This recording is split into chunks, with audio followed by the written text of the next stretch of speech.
اختار المجلس الجماعي لمدينة القصر الكبير تغيير تسمية الملعب البلدي بالمدينة من دار الدخان إلى الملعب البلدي أشرف حكيمي.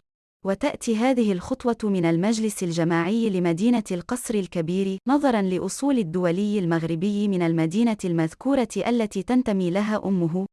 وسبق لجماعة القصر الكبير أن أطلقت اسم أشرف حكيمي على أحد ملاعب القرب في خطوة مماثلة.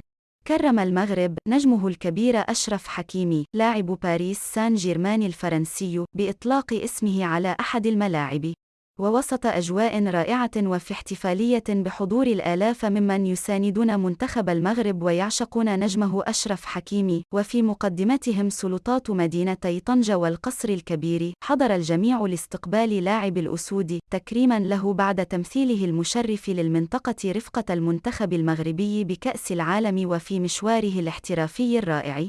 وأسدل الستار على مراسم استقبال أشرف حكيمي بإطلاق اسمه على أحد ملاعب البلد ليحمل اسم الملعب البلدي لأشرف حكيمي بحضور الآلاف بمدرجات الملعب.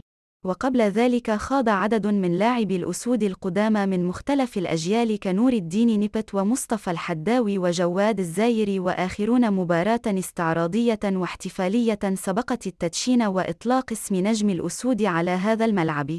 كما تم رسم صورة أشرف حكيمي الشهيرة في مونديال قطر وهو يقبل رأس والدته، والتي غزت العالم على جداريات الملعب من الخارج لتمثل للاعبين الجدد قدوة مميزة.